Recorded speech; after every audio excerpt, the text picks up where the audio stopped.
Well, let me first thank all of you for being here. Appreciate it. I want to offer congratulations to President Carter and everyone that participated in the search. In Ross, the president has found an experienced and seasoned leader.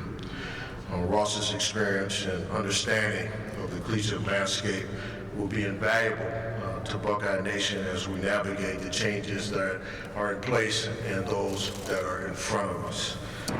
Ross and I have known each other for many, many years, and he served with one of my best friends at UCLA, Dan Guerrero, who was the athletic director there. So Ross has really been with some outstanding people. It will be a joy to work with Ross over my last 5 months to ensure a smooth and seamless transition. He's a fast learner and will quickly learn what it means to be a Buckeye. I want to welcome Sonia, Peyton, and Paxton to the Buckeye family, and there will be many remarkable experiences that you will enjoy. So thank you for coming here. Where you guys at? Oh, there you are. Welcome to the hood.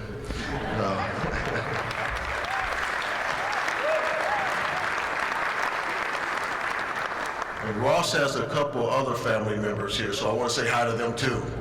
Welcome. Welcome to all of you. Today is a great day for Ohio State Department of Athletics as we welcome this new leader. Ross inherits a department that is as strong as ever. We have great coaches, great support staff, and student athletes that we serve are phenomenal. They're the best of the best. We're positioned for increased success both now and well into the future. I've said this job has been the professional opportunity of a lifetime, and it has been. I feel 100% at peace because I know what Ross brings to this family. He's an outstanding leader, and I'm just so blessed and honored to have the opportunity to work with him over the next 5 months. But I will also share that it's been a blessing and an honor to work with our new president, who understands collegiate athletics, obviously understands higher education, is an outstanding leader in this industry. So let me introduce to you our 17th president, Ted Carter.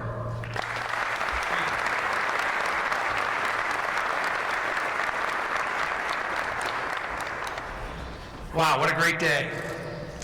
Welcome Buckeye Nation, welcome everybody. As Gene Smith said, today is a great day for the Ohio State University. It's a great day for our student athletes. It's a great day for our coaches. It's a great day for the Big Ten. And quite frankly, it's a great day for all of collegiate athletics. I want to say a special thank you to Gene Smith, 19 years of service to this great university.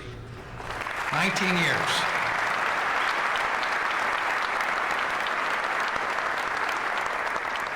You cannot be in higher ed or in this business and not have somehow had the opportunity to touch and learn from Gene Smith, myself included.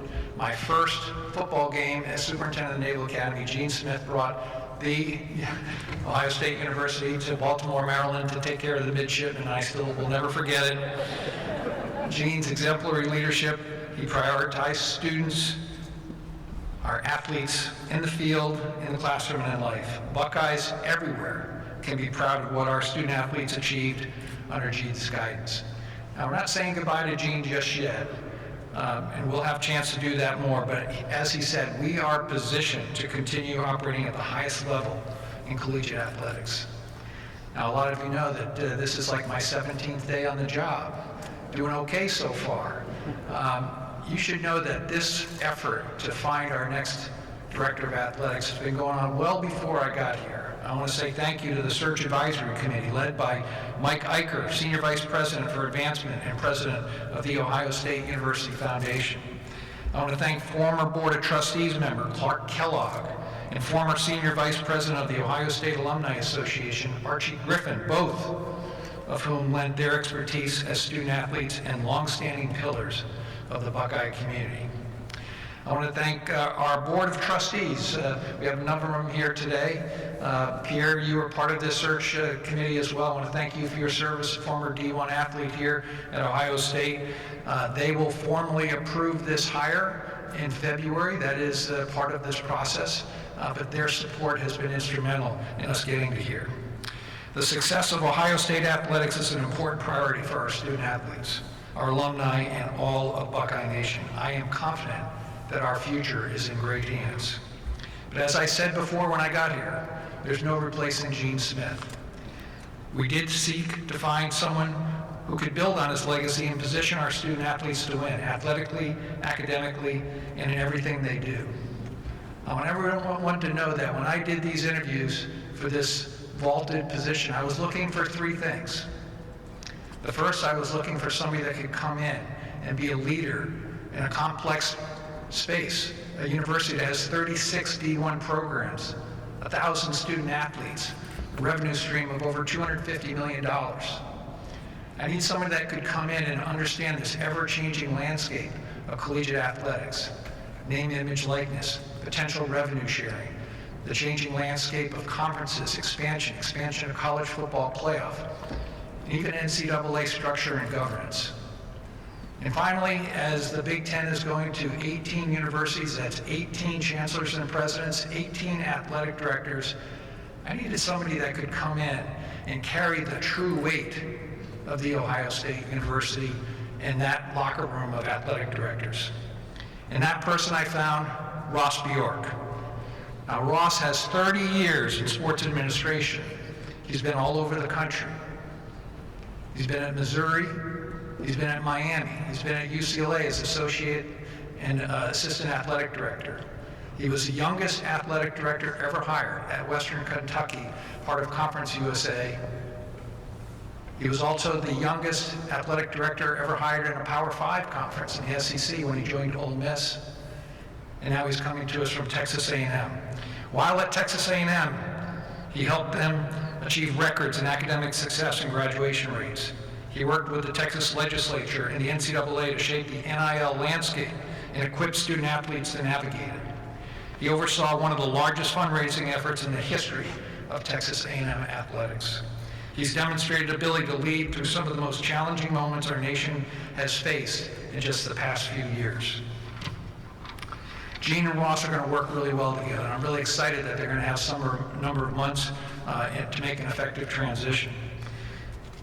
And as you can see, with so many family members here from Ross, many of whom have really strong Ohio connections. What a thrill to have his mom, Linda, who grew up on a farm right near Findlay and has always enjoyed the Buckeyes and was a fan favorite of the best damn band in the land, Biddle.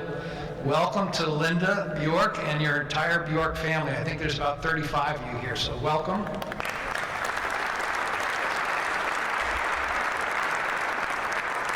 I also want to give a special welcome to wife Sonia, Peyton, and Paxton. Really enjoyed meeting you. You're going to be a great fit here.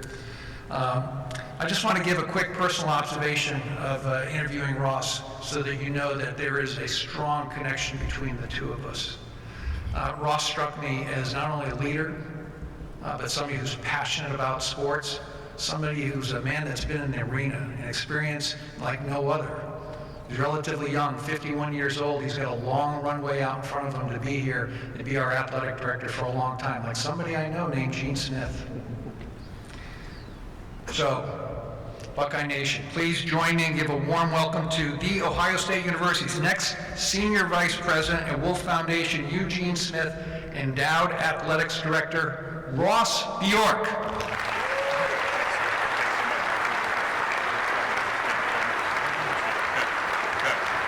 Thank you very much. Thank you. I'm going to get a little technology going here. OH. All right. Greetings, Buckeyes. Thank you, President Carter, for those very kind words and your introduction, your support, and your leadership through this process. I think I'm his very first hire here at Ohio State. So the goal will be not to mess it up, for sure, but I'm really excited to join your team and join The Ohio State University. You have my pledge that I will work hard every single day for the Buckeyes, especially our student athletes, to make sure that we provide the best athletic and academic experience possible while adhering to the Buckeye core values and fulfilling the mission of this great university. Okay, some people just stood up. when I got introduced, but we need to stand up for Gene Smith. The entire audience needs to give Gene Smith a standing ovation. Absolutely, absolutely.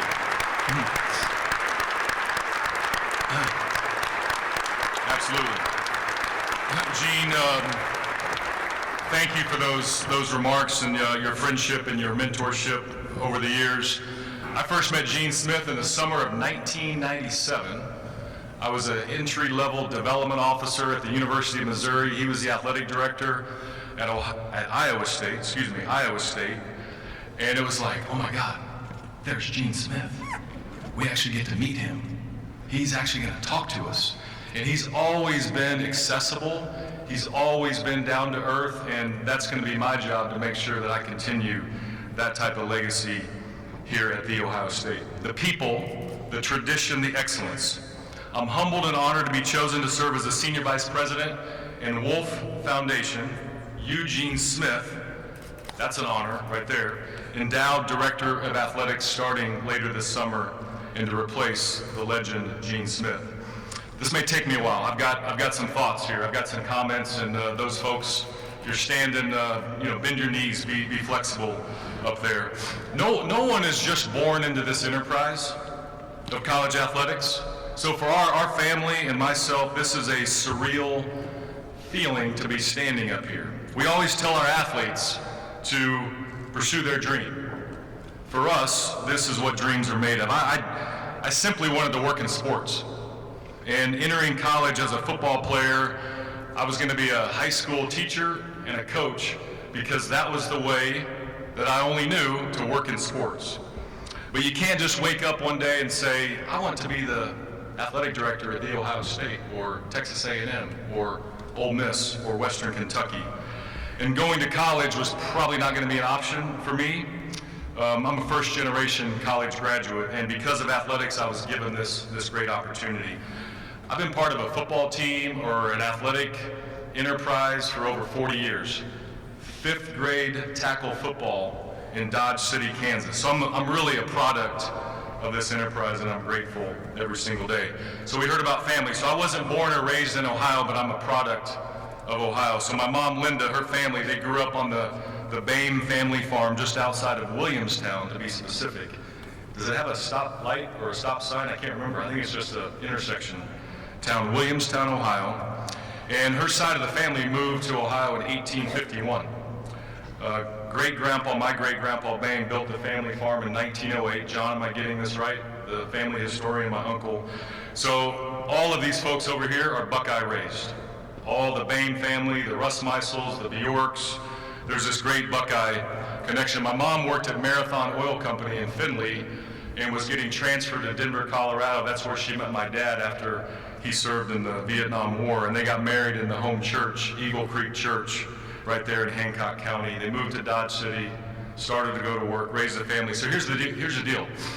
When you grew up in Kansas, we had two choices: go to Denver with my dad's family or go to Ohio for the Boehm family. Christmas, Thanksgiving, weddings, summer vacation.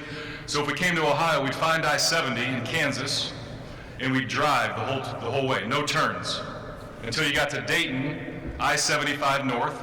You found the Lincoln Highway, and then there's several ways to get to Township Road number 30, where the farm sat. And it was really, this all kind of comes back. So when you get closer to the farmhouse, you would actually kind of like slow the car down. You guys remember this? And then you would turn on the gravel road, and I still remember the sound of that gravel. Peace, family, it's like, whoa, we got to the farm. We get to see Grandma and Grandpa Boehm and all the cousins, and so just a neat sort of family full circle moment. Lots of thank yous. Student athletes, is any student athletes here? Is any student athletes here? I don't know if they can make it. Maybe there's a few that might be popping in and out. We've got athletic staff, coaches. I can't wait to work with all of you. President Carter, thank you so much for your leadership. The search committee, Mike Eicher as the chair.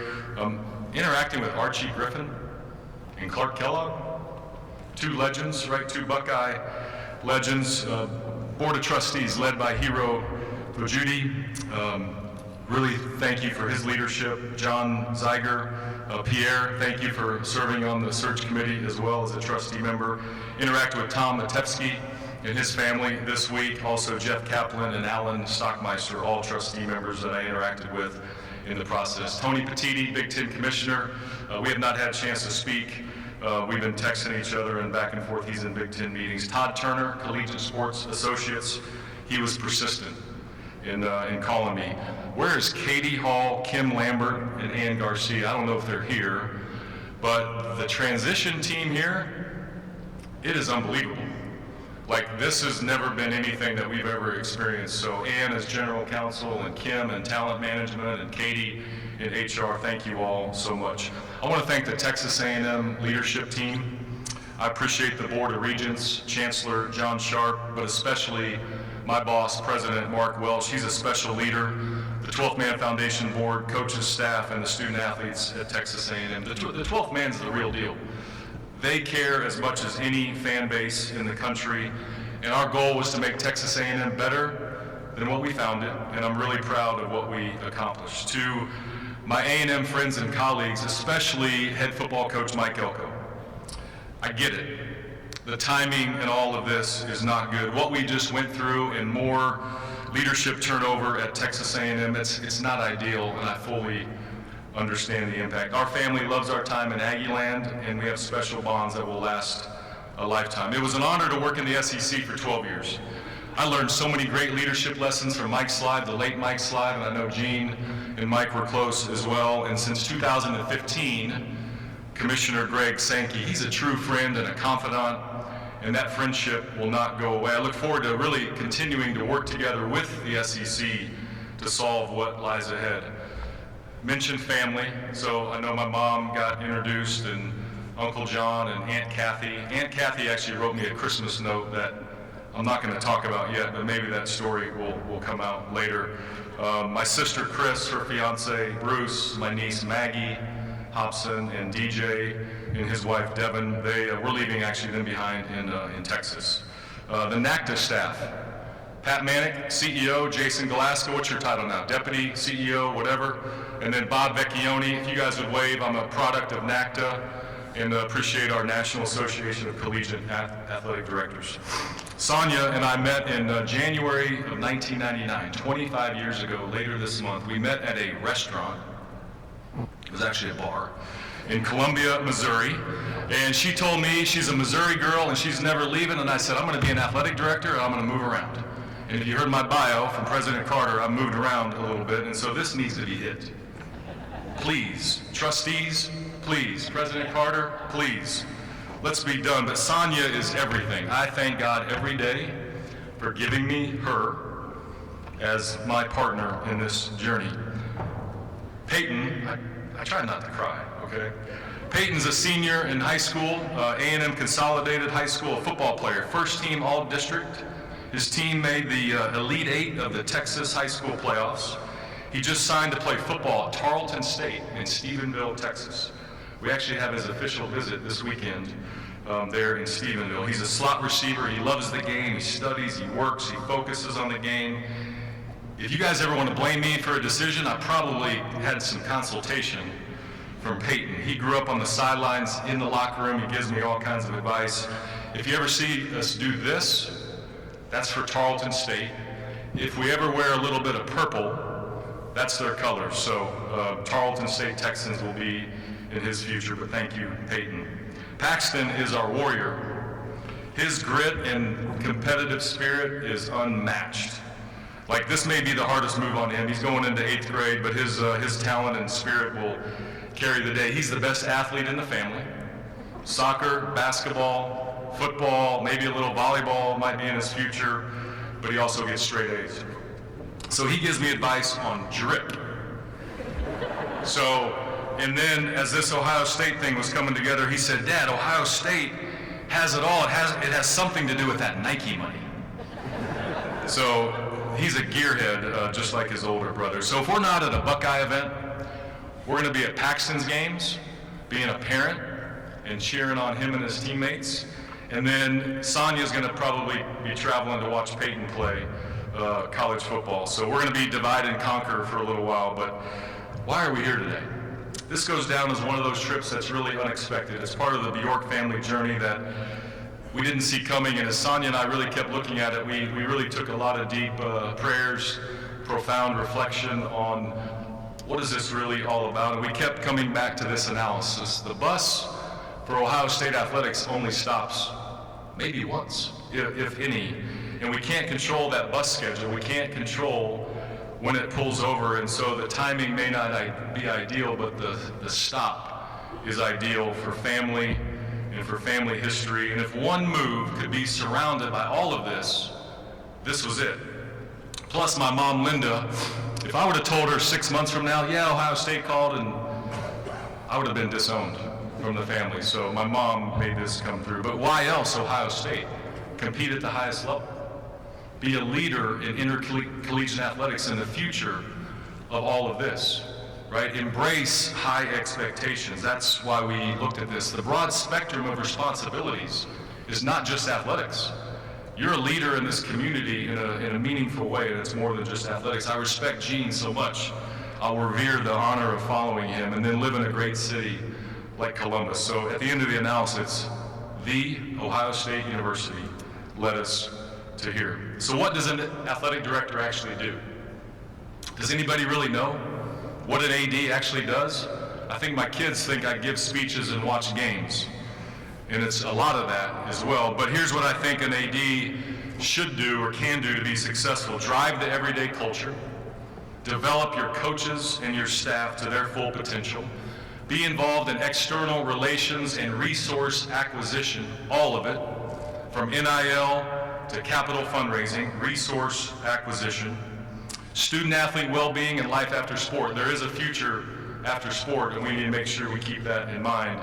And then we have to be teachers and educators. We don't have professors behind our name or PhDs necessarily, but we can teach and educate our young leaders. The vision for OSU athletics under our leadership: maintain but enhance the culture in the department, innovate but grow upon what Gene has established, showcase and enhance the student-athlete experience, maintain but grow the academic profile if that's even possible. Essentially, don't mess that piece of it up. Cultivate meaningful relationships across all of Ohio State, Columbus, the state, nationally as well. Lead in the modern era.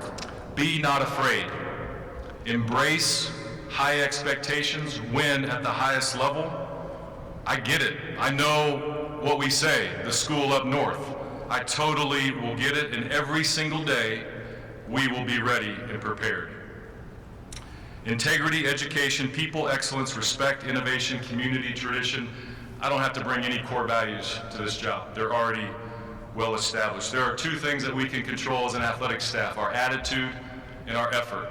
How we think and how hard we work will carry the day. It's very simple. Nothing will work unless we do for the Ohio State athletics. I always say that athletics is not the most important thing on a campus. It's not even close. And think about here at the Ohio State. But we're the most visible. And really here, this is a public trust. This program belongs to the people of the state of Ohio. And with that comes great responsibility to do it the right way, no shortcuts, period. So I look forward to working with our athletic staff, our coaches. I told the coaches a few minutes ago that we have a get-to job. We get to come to work every single day to serve our student athletes, and they are the beginning and the end. Lastly, I'm going to hit on the future of college sports. I've been talking way too long, and my kids are like, "What are you talking about, Dad? Get off the stage." Here's what we have to do. Based on my experience and based on where we are today, here's some bullet points. We must create a model that intersects sports and the academy, the education academy. We need a model that looks after each individual sport, our athletes, our recruiting calendars, and fair competition. We need to chart a new course for the financial arrangement, the financial agreement between the athlete and the institution. And we can call that whatever we want, but that's where we're going. We need to recreate that model, period. It's past time to sit down with our athletes, understand what they want out of this experience, and some may call that bargaining, negotiating. It's called communicating, and it's called coming up with the right plan. We need to deconstruct and recreate the antiquated NCAA governance and divisional structure. At a minimum, there needs to be consolidation of the highest resource programs around a new financial and governance model. We either take action now, or action will continue to be taken upon us. Enough conversations, enough lobbying, enough legal battles. It's time that we make a plan as an enterprise. And I look forward to locking arms with Commissioner Petiti, and Ohio State in the Big Ten can lead the way along with the rest of our national colleagues. At the end of the day, in this enterprise, if we take down our barriers, our silos, and get stuff done, like we can figure this out. So how do we create a legally defensible and sustainable model? College athletics, we are here to stay. We will still have games, we will have athletes, we will have education. And Buckeye Nation, I cannot wait to get started later this summer. It's gonna be a great, great ride. And OH, IO, thank you all so much.